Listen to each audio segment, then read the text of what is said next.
ó Israel, ali prevaleceu a peleja em Gibeá contra os filhos da perversidade, não os surpreenderá. Eu os castigarei na medida do meu desejo, e congregar-se-ão todos os povos contra eles, quando eu os atar às suas transgressões.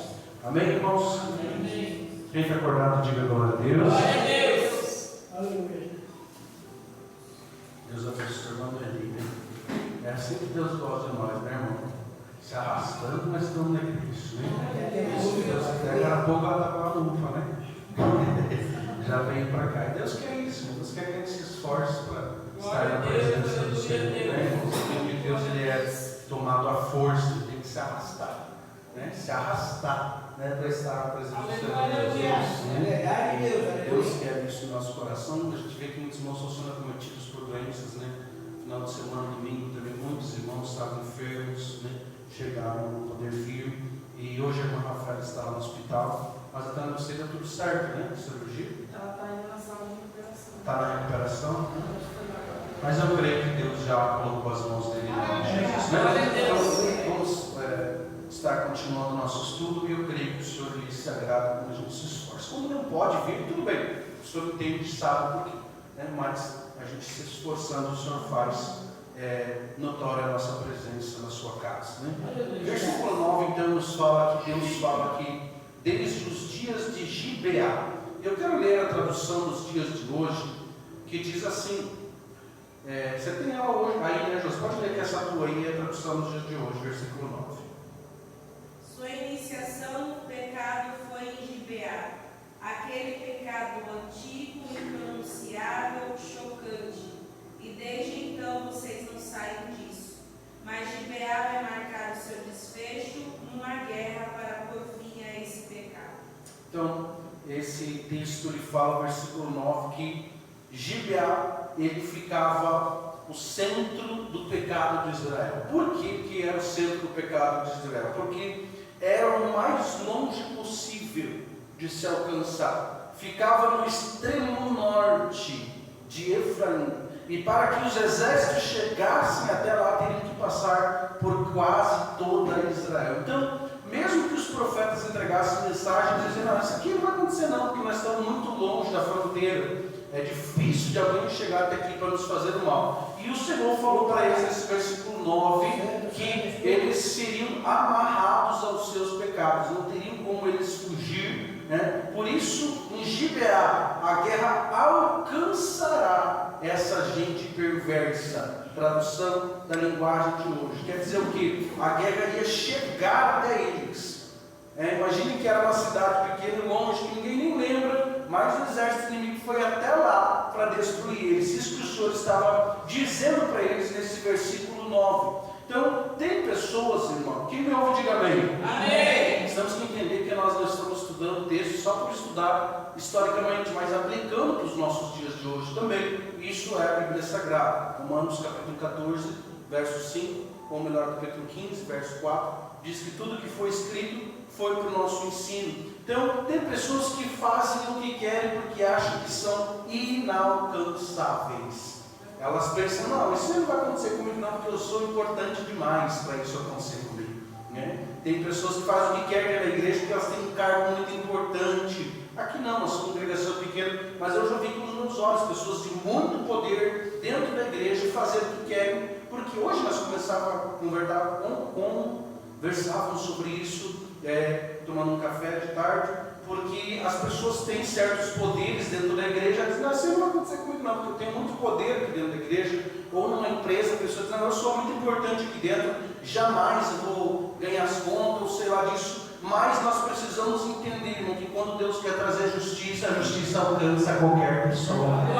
Pode ser presidente da república, pode ser governador, pode ser chefe da empresa, pode ser o presidente da igreja, pastor local, não interessa, for um obreiro, isso é importantíssimo. Quando Deus quer trazer justiça, irmão, Deus não olha para cargo, Deus não olha para a cidade, Deus não olha para onde a pessoa está, ou o quão importante ela é em Gibeá. Ela ficava muito no extremo de Israel, quase ninguém chegava lá, em questão de guerras, em questão de invasões, e eles dizem, não, isso não vai acontecer com nós não, esse profeta é de Medigel, não vai acontecer nada não, pois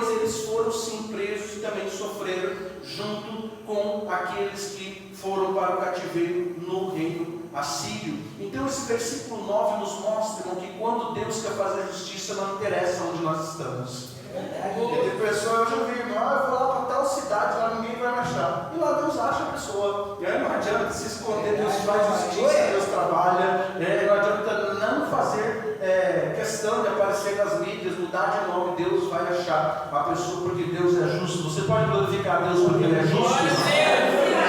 Deus é justo, né? E Ele faz do jeito que Ele quer. Aí continuando no versículo 10, olha só o que diz aí. Alguém pode ler para mim, por favor? Eu os castigarei na medida do meu desejo, e congregar-se-ão contra eles os povos, quando os atrai às suas transgressões. Olha só, né? Eu os castigarei, as nações se ajuntarão contra eles quando eu os castigar. Então os povos ao redor de Israel iriam se unir para fazer mal a Israel, e não porque eles queriam, mas porque era uma sentença de Deus. Deus queria que eles fossem atacados, e isso era o que Deus queria fazer. Quando Deus quer, todo começa a ir contra nós. Irmão, imagine comigo. Deus vai tendo misericórdia, misericórdia, misericórdia. A pessoa faz coisas erradas e Deus não faz nada, vai deixando. Mas quando Deus começa a fazer justiça, irmão, aí se prepara, porque aí tudo começa a dar errado. Tudo. Fecha a porta de emprego, a pessoa fica doente, os filhos ficam rebeldes, começa a ficar sem recurso, começa a perseguição. Por que tudo isso? Porque é o que aconteceu aqui no verso 10. O Senhor disse: os povos irão se juntar para castigar eles. Então Deus permitiria que viesse tudo de uma vez só. Olha aqui para mim, irmãos. Às vezes a gente fica perguntando: Deus, eu sou tão certinho na tua presença, e Ciclano ele está fazendo isso de errado. Irmão, quando a cobrança vier, tudo vai dar errado para essa pessoa.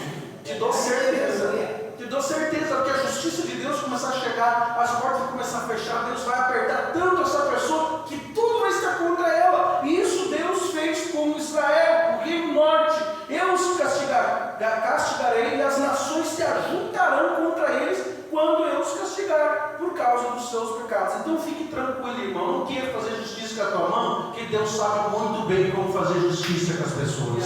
Deus sabe. Então deixa essa pessoa que está fazendo mal para você, essa pessoa que faz mal para a tua família, uma hora Deus vai trazer um acerto de conta para ela, e é capaz essa pessoa vir te pedir ajuda aí, porque ela vai estar passando por maus bocados. Diga glória a Deus, meus irmãos. Hoje nós não vamos ser cansativos, né? Mas eu quero que os irmãos prestem bastante atenção. Então Deus falou que nesse versículo 10 o próprio Senhor os castigaria. Repita comigo: eu os castigarei. Eu os castigarei. Então era o próprio Deus que iria fazer isso. Não adiantava eles fugir de maneira nenhuma. E quando Deus quer tratar, Deus trata, e não tem como nós fugirmos da justiça de Deus. E isso é o versículo 11 que nos explica por que disso. Pergunte para mim por quê. Por quê? Por quê? Por quê? Deus vai explicar o porquê. Irmão, Deus não pune ninguém com falhas. Tenta acordar e diga glória a Deus. Glória a Deus. Senão todos nós estamos pagando preço. Mas Deus pune as pessoas por continuar fazendo o que sabe que é errado. Deus pune as pessoas por continuar na iniquidade. E é o que diz o versículo 11. Alguém leia para mim, por favor. Porque Efraim é uma bezerra domada que gosta de trilhar. Eu poupava a formosura do seu pescoço, mas farei cavalgar Efraim. Judá lavrará, Jacó lhe desfará os torrões. Nós lê assim, eu não entendo nada, né, meus irmãos? Né? A gente fica, meu Deus, não nem leio isso aqui porque eu não estou entendendo. Mas a versão mais fácil para nós lermos diz assim: que Israel era como uma vaca mansa, que gostava de brigar, pisar no trigo para tirar a casca. Quer dizer o quê? As vaquinhas, elas iam trabalhar no trigo normal, né, e elas pisavam e ainda comiam, né, daquelas, tudo que sobrava, a casca ali, porque elas estavam trabalhando com alegria para poder trabalhar ali na agricultura normal. E o Senhor diz: Israel era como essa vaquinha mansa que trabalhava normalmente para tirar a casca do trigo, mas eu vou colocar uma canga sobre o seu belo pescoço, para que trabalhe no arado pesado. Então, o que o Senhor estava dizendo com isso isso para eles. Primeira coisa, o Senhor disse que eles eram como uma vaquinha que trabalhava voluntariamente. Você bota o bichinho lá, ele trabalha normalmente, faz o seu serviço, porque ele também comia enquanto trabalhava. Então o bichinho gostava de trabalhar. Mas a vaquinha começou a ficar rebelde e não queria mais trabalhar, não queria mais obedecer. Então o dono dela foi obrigado a colocar uma canga. Quem sabe o que é canga? Né? Também precisa de um jugo, né? Que é colocado no pescoço do bicho para ele não sair do trilho, para ele continuar. E aí ele já não consegue mais se abaixar para comer, porque ele está preso àquilo. Então o Senhor disse para ele assim: você não vai mais trabalhar voluntariamente como antes trabalhava, mas agora vai ter que ser obrigado a trabalhar com uma canga no pescoço. Agora teria que suportar um fardo pesado sobre os ombros. Igualmente nós no início da nossa festa servimos ao Senhor voluntariamente, né? Nós servimos ao Senhor com alegria, trabalhávamos com alegria, né? Bonitinho, sem precisar nenhum fardo sobre nós. Mas hoje precisamos de uma canga, né? Deus tem que colocar um peso sobre nós, uma prova, uma luta, uma situação difícil, porque senão nós não servimos ao Senhor. E isso o Senhor estava dizendo para eles: vocês antes trabalhavam para mim voluntariamente, mas agora vocês terão que ter esse jugo sobre o pescoço de vocês, como uma vaca que precisa de uma canga sobre o seu pescoço para poder trabalhar. Irmãos, não espere Deus colocar um peso sobre você. Trabalhe para Deus voluntariamente. Sirva a Deus voluntariamente. Enquanto você faz isso, você tem alimento para comer. Você está entendendo isso? Diga glória a Deus. Não é só comida, irmão, arroz e feijão. Isso significa provisão de Deus, cuidado de Deus em todas as áreas. E tem muitos, irmão, que quando vem para a igreja, o Senhor dá para ele um jugo suave, um fardo leve, conforme tem uma dança e ele vem, ele serve a Deus, ele trabalha. Mas depois parece que ele não quer mais servir o Senhor com alegria, e o Senhor é obrigado, para manter ele nos trilhos, colocar uma canga sobre os ombros dele, um jugo, para que ele fique no caminho certo, para que ele trabalhe no lugar certo. Então não precisa, irmãos, o Senhor nos colocar nessa situação. Melhor é nós obedecermos a voz do Senhor com alegria. Quando nós fazemos isso, trabalhamos isso, nós somos como essas vaquinhas mansas, como o Senhor fala, que trabalhava com alegria, que gostava de pisar o trigo, porque ali saía a casca, ela ia comendo e trabalhando, mas depois se tornou uma vaca rebelde, se tornou uma vaca preguiçosa, que não queria mais trabalhar. E isso o Senhor precisou então colocar um peso sobre os ombros da vaca, colocar um jugo sobre os ombros da vaca. Isso aqui, irmão, é Oséias. Eles precisavam usar termos que o povo entendesse, de uma forma fácil como o Senhor queria falar com o seu povo. Então, irmão, não espere Deus colocar sobre você um cabresto, colocar sobre você uma canga, um jugo, que você precise andar sofrendo para poder servir ao Senhor. Deus não quer isso. Deus quer que nós servimos ao Senhor com alegria, de cabeça erguida na presença dele. Quando não, tem umas vaquinhas tão rebeldes que elas pegam e saem correndo. E aí, quando elas fogem, elas são abatidas e faz churrasco dela. Então, isso é perigoso. Não vamos obedecer ao Senhor com alegria na presença dele. Deus quer isso de nós, porque nós servimos a Ele com alegria na presença do Senhor. Glória a Deus. Vou dar um exemplo para vocês, irmão. A vaquinha que está com alegria, ela vem para o culto adorando o Senhor, louvando o nome do Senhor. Ela está feliz, está na presença do Senhor, porque ela sabe que quando ela está fazendo isso, o Senhor está cuidando dela, está dando alimento para ela. Agora que está com canga nos ombros, não está servindo com peso, quase obrigado a estar dentro da igreja. Deus não quer isso de nós, irmão. Nós temos que estar aqui em nome de vontade própria, trabalhando para o Senhor, servindo ao Senhor com alegria. Então, irmão, geralmente quando a gente começa esse negócio de pôr empecilho para servir a Deus, para estar na igreja, aí o Senhor vem pôr uma canga sobre nossas mãos. Aí o Senhor vem dizer assim: agora vou botar um capricho aqui para você, senão você vai fugir do caminho. Você vai largar as coisas. E é o que Deus quer fazer com Israel. Mas infelizmente eles continuaram não obedecendo ao Senhor. Isso deixou mais nervoso ainda, porque tinha algumas vacas dos bois, e quando colocava sobre o ombro aquilo ali, o bicho ficava mais nervoso, mais bravo ainda, e acabava sendo abatido. Né? Não, nós não queremos ser abatidos, nós queremos que o Senhor se agrade de nós. Não queremos virar churrasco, nós queremos ser obedientes ao Senhor. E é muito normal nos textos a gente ver algumas exemplificações a respeito de animais para simbolizar o que Deus estava querendo falar. Quem entende isso, diga glória a Deus. Glória a Deus. Versículo 12. Alguém lê para mim. Eu lhes disse: preparem os campos para a lavoura, semeiem a justiça e colham as bênçãos que o amor produzirá. Pois já é tempo de vocês se voltarem para mim, o Senhor, e eu farei chover sobre vocês a chuva da salvação. Está aí a tradução na linguagem de hoje, né? Versículo 12. Mas o que o Senhor estava dizendo que semear da maneira correta é sofrido, mas traz bons frutos para a nossa vida. Não olha aqui para mim, por favor. Tu acha que todo mundo gosta de estar aqui na quarta-feira à noite para aprender a palavra de Deus? A gente não ganha nada com isso. A gente só tem que se deslocar, sair da nossa casa. Mas isso aqui, uma semear da maneira certa, e uma hora vem a colheita dos frutos. E assim não existe outro procedimento. Não existe. A gente precisa entender, irmão, que olha só que coisa linda. Eu preparo os campos para a lavoura e semeio justiça e colham bênçãos que o amor produzirá. O que o Senhor estava dizendo para eles? Obedecer a Deus às vezes é como um jugo sobre as nossas costas, dói muito. Arar a terra, está aí no versículo. Trabalhar o campo, o que é preparar o campo para a lavoura? Não é arar a terra, dói, é sofrido. E muitas vezes nós temos que pôr um jugo no nosso pescoço para nós trabalhar certinho, fazer o que é certo. Mas chega a hora que a colheita vem e ela é bonita, meus irmãos.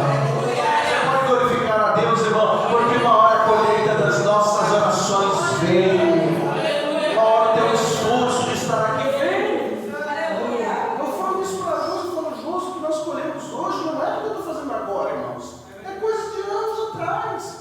Que quando eu era solteira, antes de servir o Senhor, quando a Josi era solteira, depois de casado, tem coisas que eu vou receber, irmão, só daqui a alguns anos, a colheita. Eu já preguei aqui sobre a tamareira, ela leva 100 anos para dar fruto. Se eu plantar um pé de tâmaras hoje, não só meus bisnetos vão comer, mas que o fruto vai vir, vai, irmão, em nome do Senhor Jesus. E a Bíblia nos diz que quando nós façamos, ou faça o bem em todo tempo, não se canse de fazer o bem. E tem até uma passagem na Bíblia que diz que se nós não colhermos aqui na eternidade, nós receberemos o nosso galardão. Então, o texto estava dizendo, o Senhor fala para eles preparem os campos da lavoura. Olha só, a versão que a Josi leu é a versão nova tradução na linguagem de hoje, né? Que é o versículo de número 12. Semeai para vós em justiça, ceifai segundo a misericórdia, lavrai o campo de lavoura, porque é tempo de buscar o Senhor, até que venha e chova a justiça sobre vós. Né? Então o Senhor quer, irmãos, que nós semeamos em justiça, semear da maneira certa. O que é semear da maneira certa? Semear o Senhor, estar na igreja, buscando a presença de Deus, sofrendo, mas estando aqui adorando o Senhor. Chega uma hora, irmão, que você só colhe aquela colheita maravilhosa. Ele fala isso. Tem a tradução que diz: é tempo de lavrar a terra, é hora de trabalhar com dedicação para o eterno. Olha só, você está preparado para trabalhar com dedicação para o Senhor, irmão? Uma hora a colheita vem. Eu e a Josi vamos e voltamos praticamente todos os dias, 30 e poucos quilômetros ir de volta, e a gente passa por alguns campos de lavoura, né? Às vezes eu vou lá por cima, lá na perimetral, lá pela BR lá, e eu vejo uma levando 3, 4 e 5 meses para crescer, né, Josi? A plantação de milho, a plantação de soja. E quando você passa num dia, quando no outro dia eles já colheram tudo. Num dia. E a coisa mais linda de ver, irmãos, caminhão passando, colhendo assim e jogando aquela quantidade de semente dentro do caminhão. Colheita maravilhosa de meses de semeadura. Então Deus vê, irmão, o nosso coração quando nós estamos semeando, buscando ao Senhor, vindo nos cultos, se esforçando para fazer o que é o justo. Isso dói, irmão, isso é sofrido. Mas no dia da colheita tem bonança, meus irmãos, a parte de Deus. A gente enche nosso celeiro de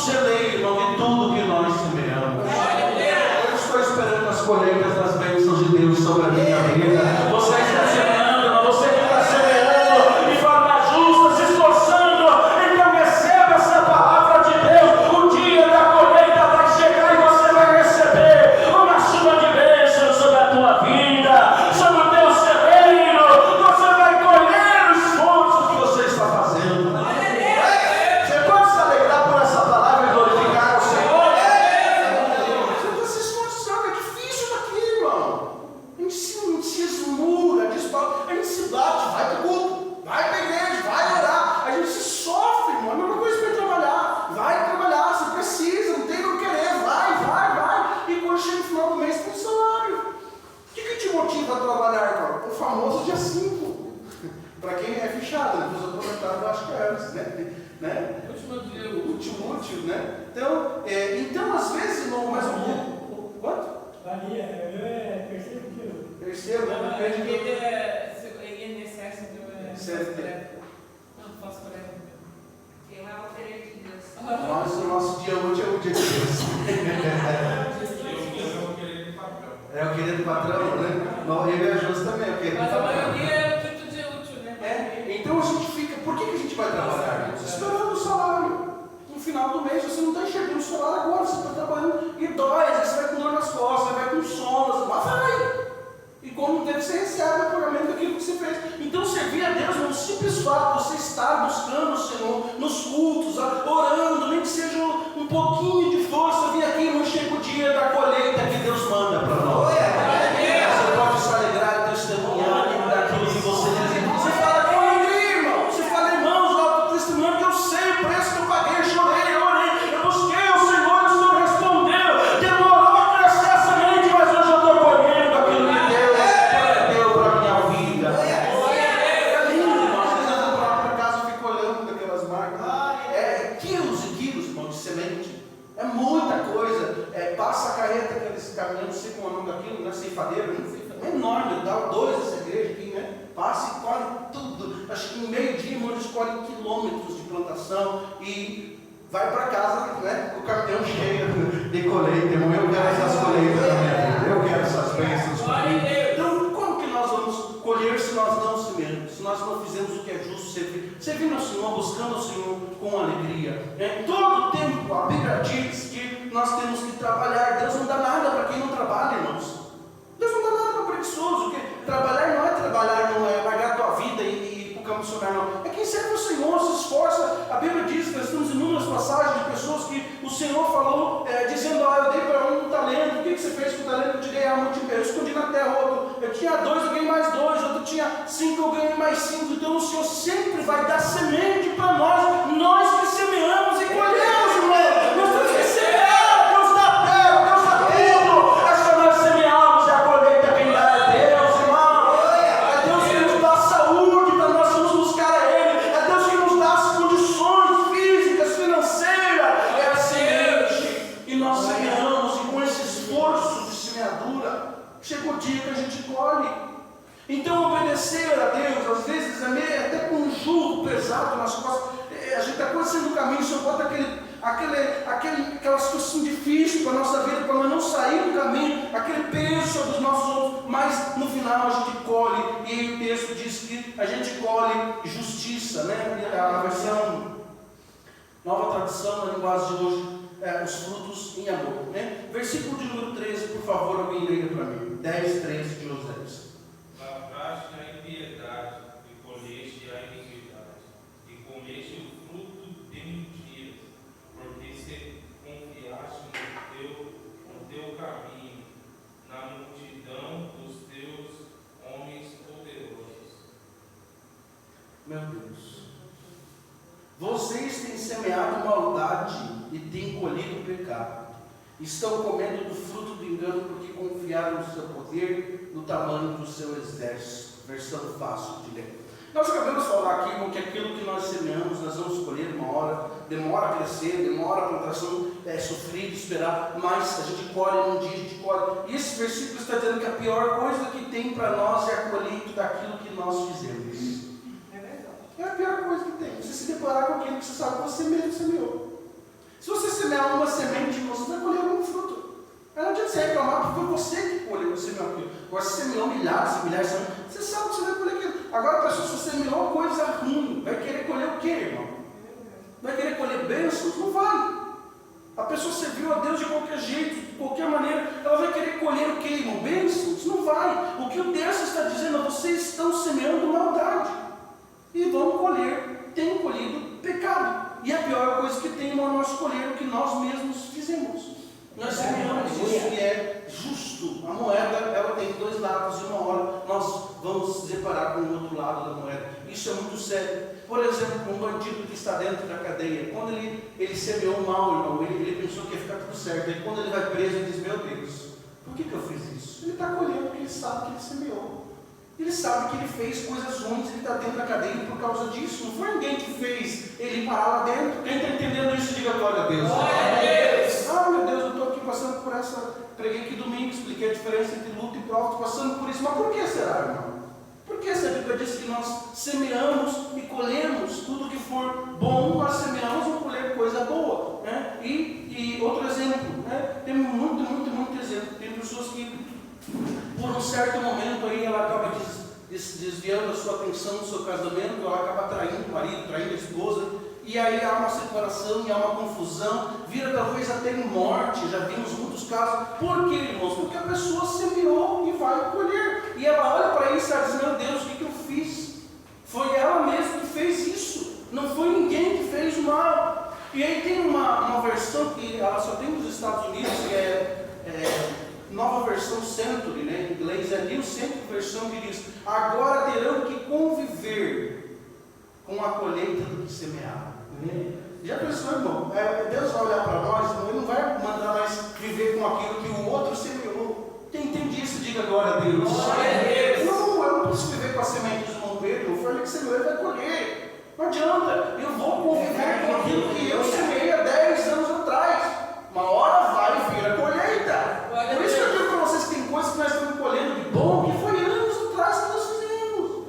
Agora tem coisas ruins, irmão, que chega um dia que a planta está prontinha e o Senhor diz: agora vai ter que comer. Você que semeou lá atrás, quantos anos faz que você semeou? Né? E isso é muito sério, meus irmãos. Esse assunto é muito sério. A gente semeia todos os dias, querendo ou não. Quando você levanta na cama, você já levanta semeando na tua vida. Tem um dia, tem coisa que você vai colher no dia. E nós vemos aqui que a Bíblia diz que eles semearam vento e iriam colher tempestade. Então é perigoso, irmão, a nossa semente não ser coisas que agradam ao Senhor, porque nós vamos ter que conviver com a consequência disso. E é muito perigoso. Tem muitas pessoas que vivem uma vida desregrada e o que elas vão colher é sementes que foram plantadas de uma forma errada e vão ter consequências de tudo. Se alguém está acordado, diga glória a Deus. Você queria ouvir que Deus vai te dar uma chave hoje, né? Deus vai te dar uma chave hoje para você pegar a semente boa do céu na tua vida. Semear coisa boa, semear o que é certo, fazer o que é justo, aí você vai começar a colher a bênção de Deus para a tua vida. É assim o segredo da bênção. Isso. Versículo 14, alguém lê aí para mim, por favor.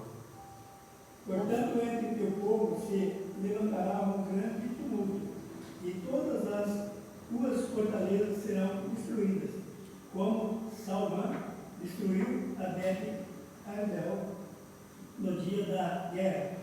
A mãe ali foi despedaçada com os filhos. Irmão, você sabe quem que foi Salmão? Olha aqui para mim. Olha o que Deus falou para eles, a colheita que eles iriam ter. Deus estava dando para eles um exemplo. Tudo que acontecia no reino de Israel, a história passava-se de geração em geração. E teve um rei que supõe-se que era um dos reis da Síria, que ele invadiu um lugar chamado Bet-Arbel, que é o que foi lido aí no versículo 14. E para mostrar o quanto ele era ruim na frente dos homens, quem me ouve, diga bem, ele despedaçava a mulher e os filhos. Despedaçava mesmo, pegava, rasgava um pedaço e fazia o camarada ver, e depois matava ele também. E essa história era conhecida no mundo inteiro, inclusive em Israel. E olha o que o Senhor diz para ele: portanto, no meio do teu povo vai ser tão grande o mundo que vai ser destruída as tuas fortalezas, do mesmo jeito que Salmão destruiu essa Bet-Arbel. Vai ser a mesma coisa, ser despedaçado, vai ser cortado diante dos teus olhos, vai ser feito. E eles sabiam que história é essa, irmão. Eles sabiam. Deus estava dizendo: acontecerá as mesmas coisas com vocês. Vocês conhecem a história. E isso não estava alertando eles. Eles achavam que era bobagem, irmão. Achavam que vocês estavam brincando. Não, ninguém alcança mais aqui. Aonde que Salmão vai atravessar todo Israel, vai chegar até aqui onde nós estamos, no final. E eu volto dizendo: Deus quer fazer justiça, Ele faz. Não adianta, irmãos. Assim, quando nós queremos, quando nós vamos colher aquilo que nós semeamos, Deus também não deixa ninguém pedir colheita. Isso é muito sério, meus irmãos, né? Então eu vou falar algo aqui para vocês, meus irmãos, que infelizmente, olha aqui para mim, infelizmente familiares nossos sofrem por causa das nossas decisões. às vezes essas mulheres, essas crianças não tinham feito nada, mas os homens tinham pecado contra o Senhor. Os homens dessa cidade chamada Bet Arbel, talvez as mulheres não tinham culpa das crianças, mas eles viam com os seus olhos as crianças sendo despedaçadas e as mulheres sendo despedaçadas. Então eles viam, eles talvez pensavam, isso aqui é colheita do que eu semeei lá atrás. Então, irmão, não queira ver a família sofrendo por causa de uma inconsequência sua, uma coisa que você semeou, que você sabe que vai trazer desgraça para a família, desgraça para os filhos, vai trazer uma coisa que ninguém vai suportar por causa das atitudes suas. Então, semeie justiça, irmão. Deus vai fazer colher bênção sobre a tua vida. Semeie. Infelizmente, tem muitas pessoas que sofrem por causa da família, por causa do que os outros fazem. E eles acabam vendo a injustiça sobre a vida deles e Deus permite. Diferente de antes que eu falei para vocês sobre a colheita, que cada um tem a sua. Certamente esse povo aqui, Deus permitiu por algum motivo que eles fossem sofrer desse jeito, né? Esse povo de Bet Arbel, o que está dizendo Deus? Mas o Senhor disse que Israel sofreria do mesmo jeito que eles, porque estavam desobedecendo ao Senhor. Alguém está acordado? Diga glória a Deus. Glória a Deus. Então leia o versículo 15 para mim, por favor. Assim acontecerá com você, ó Betel, porque a sua impiedade é grande. Quando amanhecer aquele dia, o rei de Israel será completamente destruído. Assim acontecerá com vocês. Deus estava dizendo o mesmo que aconteceu com aquele povo que Salmão destruiu na frente de todo mundo, os seus familiares, os seus filhos, a sua esposa. Do mesmo jeito vai acontecer. Por quê? Porque vocês, Israel, não semearam coisas boas por causa da vossa malícia. Deus estava dizendo que o mesmo aconteceria com eles. Toda a nação morreu em 721 a.C. Israel foi totalmente aniquilada. Não existe mais Israel por causa da semeadura deles. Por causa de semeaduras, eles escolheram, irmão.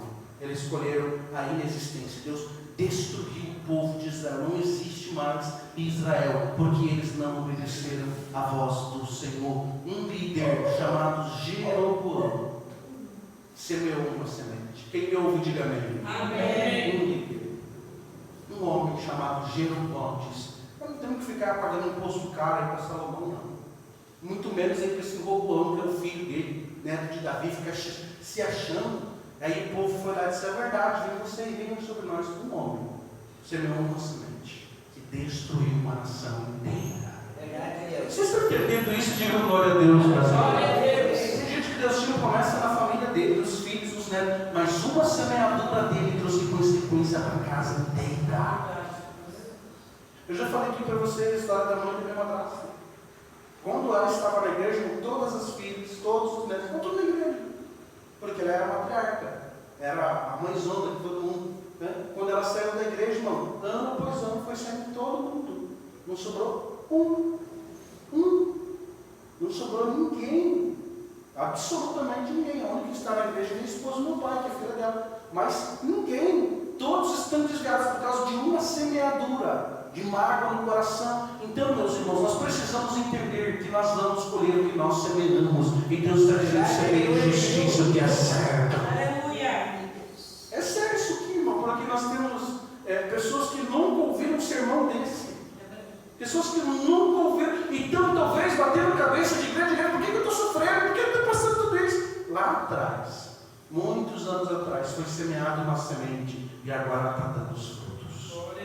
E ela está dando os frutos e tem que ser colhido.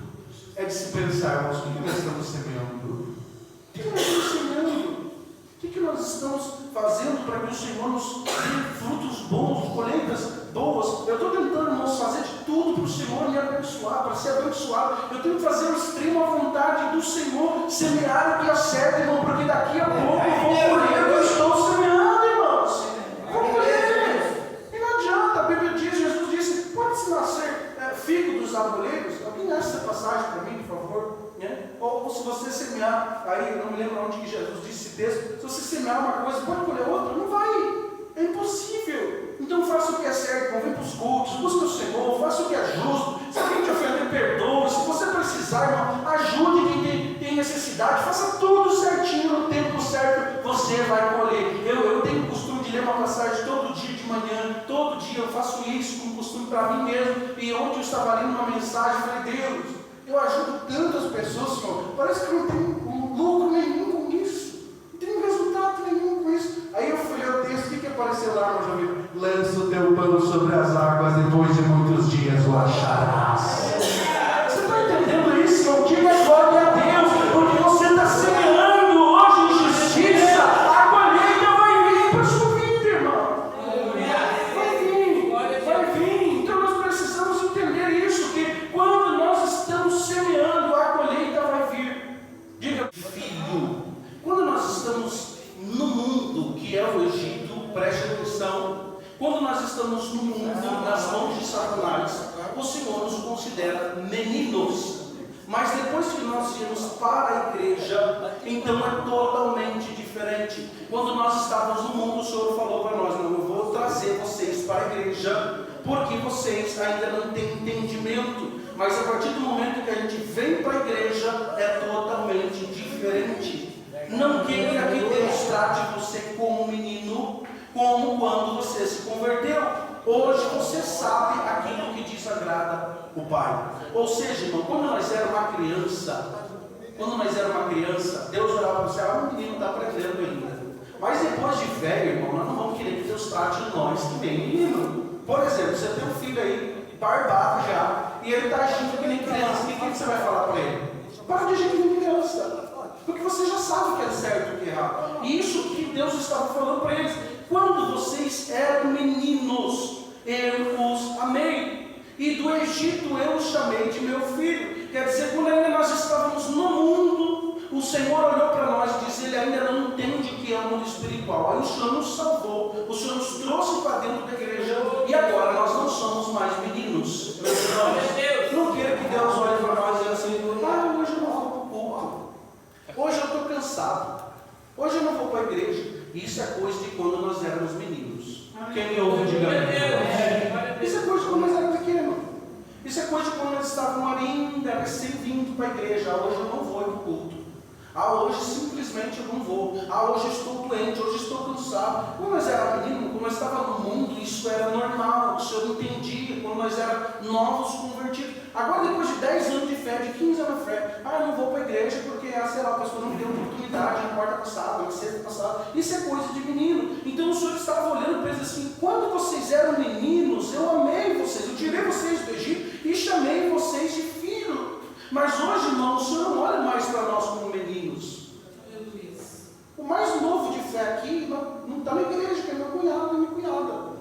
Aqui o mais antigo de fé é meu Raul, os irmãos. Quantos anos, meu Pedro está na igreja? Muitos anos, o Luciano quase 10 anos, a irmã Lani quase 10, a irmã Jovina quase 10, estão tudo com décadas de crente, né? Os irmãos, né? 7, 8 anos, né? O irmão Vitor, quantos anos já na igreja?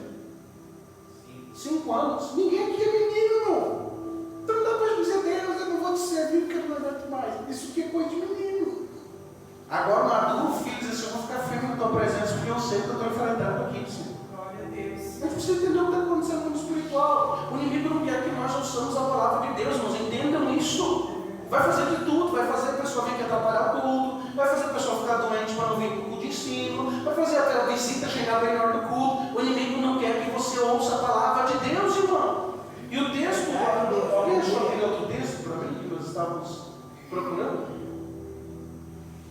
Sobre não podemos colher aquilo que nós sememos. Se ninguém achou, vou trazer no próximo ensinamento. Não se pode colher Pode alguém colher uvas de um espinheiro ou figos de ervas daninhas? Da onde? Mateus 7,16. Então Jesus estava dizendo isso, irmão. Nós vamos colher. Então a gente parece que temos atitudes de menino. Por que eu estou passando isso? Meu Deus, a gente entende o que é servir a Deus. Com todo mundo aqui está muitos anos na igreja. Ou será que a gente não sabe, irmão, que a gente servir a Deus mais ou menos, não é nem qualquer jeito, mais ou menos, já vai vir mais ou menos as nossas bênçãos? Vai ser assim. Agora, se eu servir a Deus com excelência, irmão, Deus deu melhor para a nossa vida. Você diz glória a Deus? É assim, irmão, eu não posso ensinar outra coisa para vocês. Tem gente que fica brava comigo, pastor, meu Deus do céu. Mas será, pastor, que eu não posso faltar nos cultos, sabe? Irmãos, eu não posso ensinar vocês assim. Eu tenho que ensinar que quanto mais nós semear, mais nós vamos colher na presença de Deus. E por isso que você vê pessoas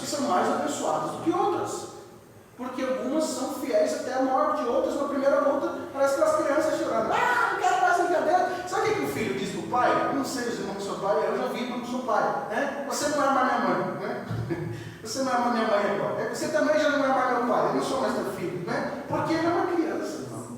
Ele não entende nada, você não está fazendo o que ele quer, aí já fala isso. Nós não somos um menino mais na fé, nós estamos anos, Deus já nos tirou do Egito. A gente precisa entender, irmão, que para servir a Deus é guerra espiritual constante. Mas enquanto nós estamos trabalhando, malhando, nós estamos sendo alimentados, cuidados do Senhor. Glória a Deus.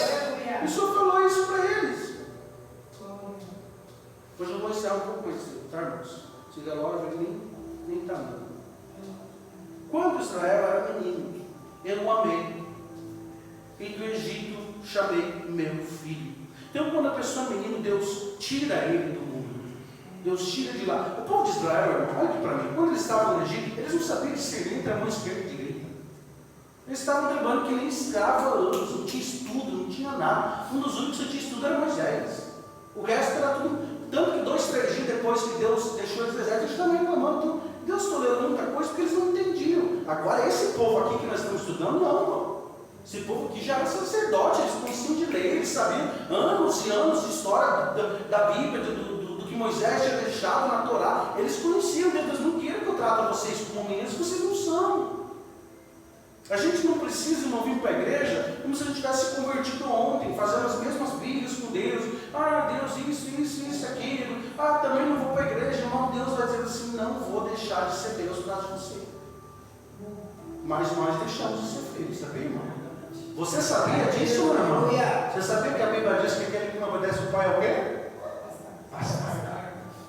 Deus não tem como deixar de ser pai, continua sendo Deus. Mas se nós não quisermos servir o Senhor, além de não voltar a ser menino, Deus vai para longe da minha presença. E isso Deus não quer de nós. Deus quer que nós servimos a Ele com alegria na sua presença. Glória a Deus. Tanto que a Bíblia diz que Deus não tem prazer no nosso sofrimento. Deus tem prazer em nos abençoar os seus filhos. Isso tudo, irmão, é só seguir a Bíblia. É só servir certinho a Deus. Não se esforçar para vir para a igreja, amar o próximo, obedecer a Deus, Senhor. Você vai ter uma vida abençoada por Deus, irmão.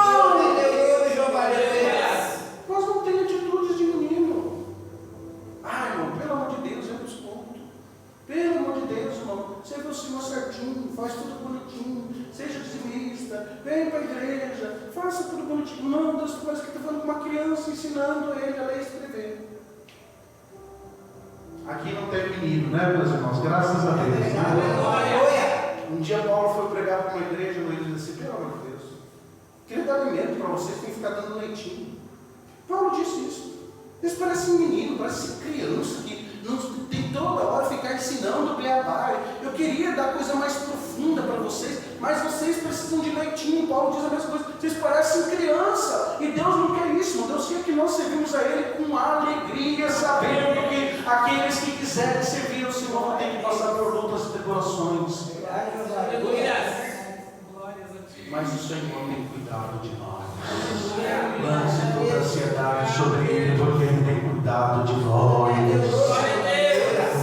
Não seja menino, irmão. Oh, Deus, até quando eu vou ficar nessa luta? Não faça isso. Diga: Senhor, eu estou semeando e eu creio que eu vou receber a minha colheita. Você é colheita, um dia eu vou receber a minha colheita. Deus está falando com alguém, irmão, que está tentando desanimar, está querendo virar menino. Não seja menino, seja fiel ao Senhor. Louvado seja Deus.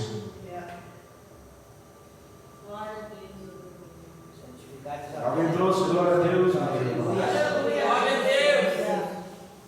Glória a Deus. Versículo de número 2, por favor. Mas como os chamavam, assim se iam da sua paz, sacrificavam a balins e queimavam incenso às imagens deste. Lê a tua versão, irmã Luciane, que é a versão internacional. Mas quanto mais eu os chamava, mais eles se afastavam de mim. Eles ofereceram sacrifícios ao balins e queimavam incenso para os ídolos esculpidos. Olha aqui para mim, irmão. Nós já funcionamos. Olha aqui. Quantos tem mais que um filho? Só os que tem mais que um filho? Quase todos, não? Não parece que aquele que mais é mimado é o que mais dá trabalho? A maioria, pelo menos isso que eu conheço, é assim. O que mais é mimadinho, o que mais você dá tudo na mais você quer, quando cresce, só o sangue de Jesus tem poder. Por quê? Eu vejo isso em muitas famílias. Porque quanto mais você mais anima, mais você traz para perto, mais dá trabalho, mais a pessoa parece que fica dependente. Agora, aquele que é o mais sofridinho, sempre eu vejo isso, geralmente quando o pai está velho, está doente, e ele tem um monte de filho. Quem que vai lá cuidar do pai? O que menos o pai ajuda. Sempre, é padrão. O que menos o pai mimou, menos o pai, o que mais sofreu na vida, esse vai lá, ele fica com o pai, ele cuida do pai. Aí ele diz aquela velha frase: eu era a ovelha negra da família, alguém que está aqui cuidando do pai, é eu. E os que foram muito mimados estão longe. Isso que está dizendo o texto: quanto mais eu chamava para ver, algumas partes, quanto mais eu amava, mais ele se afastava. Parece, sabe o que, irmãos? Que quando você é um pai que você dá tudo para o filho diz assim: ele vai me dar tudo que eu quero mesmo. Não que eu faça coisa ruim. Eu vou dar, vou fazer o que eu quiser. Aí aquele pai que a criança está chorando, está brigando também. Aí ele fala: o que você quer, filho? Eu quero um PlayStation 5. Então o filho vai lá vendo, o pai vai vendo o carro para dar o PlayStation. Ele dá tudo para o filho, tudo, faz de tudo. Então quanto mais o Senhor estava chamando eles para perto, mais eles se afastavam. Você entende porque às vezes Deus não te dá tudo, irmão? Porque senão tem um risco de você se afastar dele. É perigoso, você se tornou um filho mimado, porque se Deus não te dá tudo o que você quer, você sai da presença dele. Nós não queremos ser menino mimado, nós queremos ser filho maduro na presença dele. Que obedece a voz do Senhor. Vamos colocar de pé em nome do Senhor Jesus? Aleluia. Eu quero que vocês orem, irmãos, porque não só porque o moço vem aqui para querer atrapalhar o culto, mas porque há uma batalha espiritual contra essa igreja. Só que não percebe, só que não ora, porque nós vemos, meus irmãos, que há irmãos que estão ficando doentes, há irmãos que estão sendo atacados espiritualmente, e às vezes estamos orando, parece que, pela madrugada, parece que tem um trator que passou por cima da gente, a gente não levanta destruído, porque o inimigo está tentando parar a nossa igreja, mas em nome de Jesus nós estamos firmes na batalha.